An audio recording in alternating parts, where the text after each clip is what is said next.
Préparer une table festive comme aux Antilles pour les fêtes de Noël, pourquoi pas?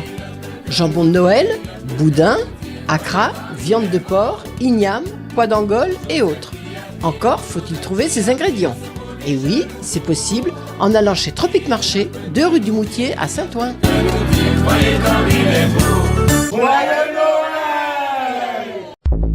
Martinique Actualité.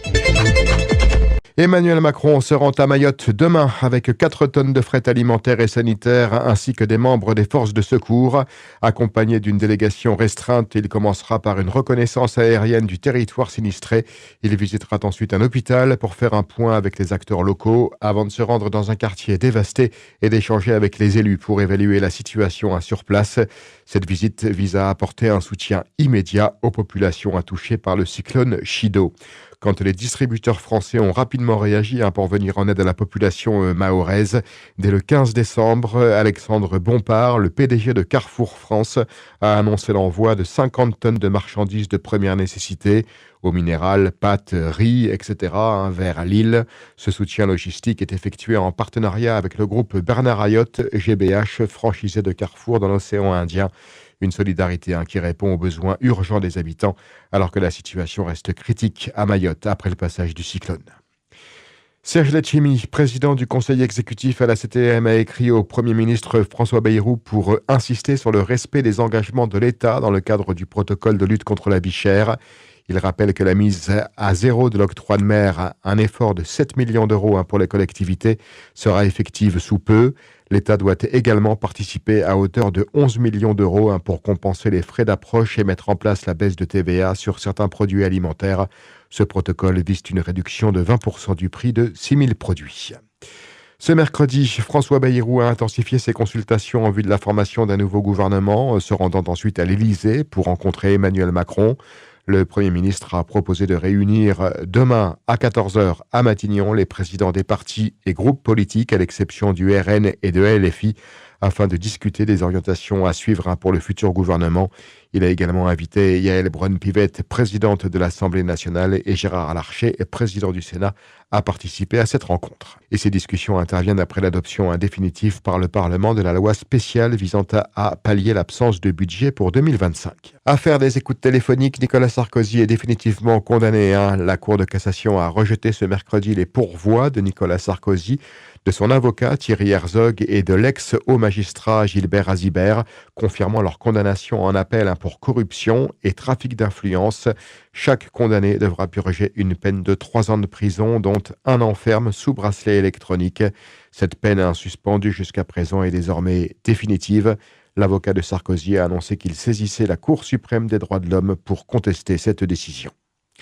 Le groupe Bernard Ayotte, GBH, sous le coup d'une injonction de publier ses comptes, est convoqué ce jeudi 19 décembre devant le tribunal mixte de commerce de Fort-de-France. Après un renvoi en novembre, le tribunal vérifiera si l'entreprise a bien respecté l'obligation légale de dépôt des comptes comme le stipule la loi.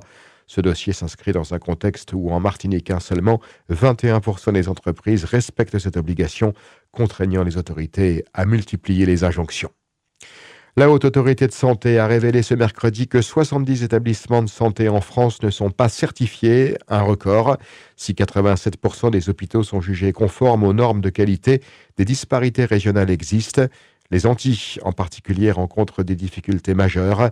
Les établissements de cette région sont parmi les plus impactés, avec des manquements dans la gestion des soins et des risques.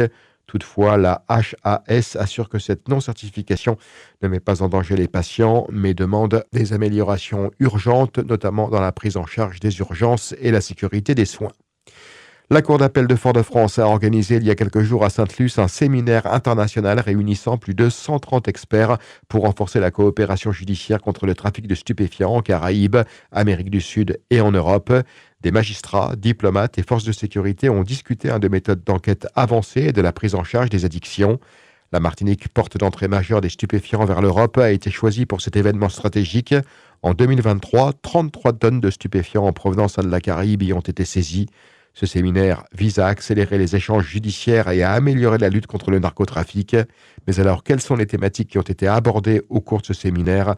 Le procureur général de Fort-de-France, Patrice Camberoux, a répondu. Concrètement, tout a commencé par un état de la menace. D'où partent les stupéfiants? Combien y en a-t-il? On a appris cette semaine, en tout cas moi je l'ai appris, que nous n'étions plus à une production évaluée à 3500 tonnes, mais plutôt à 4000 tonnes de cocaïne par an, sachant que la Colombie est un des principaux producteurs. Ça a été quand même une surprise, non, mais en tout cas une nouvelle qui a marqué les esprits. Ça veut dire qu'on continue, ces pays-là, qu'on continue, les trafiquants en tout cas qui sont installés dans ces pays, à produire de plus en plus. L'autre aspect, ça a été de comparer notre vision de l'état de la menace et de comprendre que le point de vue de quelqu'un qui habite au Suriname ou au Guyana ou au Brésil n'est pas forcément le même que celui qui habite en Martinique ou en Guadeloupe. Donc nous avons croisé nos visions sur cet état de la menace. Ça, c'était du concret. On a parlé des routes précises, on a parlé des endroits précis, des îles précises où on sait que la drogue transite et quelle quantité, et les moyens aussi par lesquels elle transite. On a parlé aussi très concrètement, et là je ne peux pas forcément tout dire, mais des moyens techniques que nous avons décidé de mettre en œuvre avec les forces de sécurité intérieure, avec le préfet, l'amiral en charge de l'action de l'État en mer, pour faire en sorte qu'il y ait qu'il y ait une meilleure détection et qu'il y ait moins d'approches sur nos côtes. On a recensé avec précision aussi en tout début de semaine avec les autres procureurs français les points d'accès en Martinique et on sait à peu près, on sait même assez précisément où il faut mener notre action. Nous avons également le reste de la semaine pu évoquer les autres techniques spéciales d'enquête, la saisie des avoirs criminels. On a fait un point très précis et technique sur la méthodologie, de quoi parle-t-on quand on parle de crypto-monnaies, quelles sont les crypto-monnaies qui sont exposées. Le 18 décembre marque la journée internationale des migrants, un rappel des droits fondamentaux des personnes déplacées. En Guadeloupe, des pratiques d'expulsion massive, notamment vers Haïti, soulèvent des inquiétudes. En 2023, 352 migrants ont été enfermés dans le centre de rétention des Abîmes, avec des expulsions souvent réalisées sans contrôle judiciaire. La CIMAD dénonce des conditions de rétention indignes, comme l'absence d'intimité pour les femmes et un accès limité aux soins de santé. Face à cette situation, un appel est lancé pour garantir des conditions humaines et un respect des droits à chaque étape du parcours migratoire. J-2 avant les vacances, avant de penser au congé, les lycéens doivent se préparer pour la rentrée avec Parcoursup. À partir d'aujourd'hui, ils peuvent consulter le catalogue des formations 2025 sans faire de choix pour l'instant. Avec ces nouveautés pour l'année prochaine, chaque formation aura une carte d'identité avec des infos sur l'établissement, le caractère sélectif, le nombre de places et les bourses. Les lycéens auront aussi une idée de leurs chances d'admission selon leur spécialité et moyenne. Des données sur l'insertion professionnelle et les poursuites d'études seront également disponibles. En 2024, près de 945 000 candidatures ont été déposées par Parcoursup. Les vœux devront être formulés à partir du 15 janvier 2025. Outremernews.fr, le site de l'actualité Outre-mer, 24 heures sur 24 et 7 jours sur 7. Retrouvez la chaîne Outremer News sur YouTube.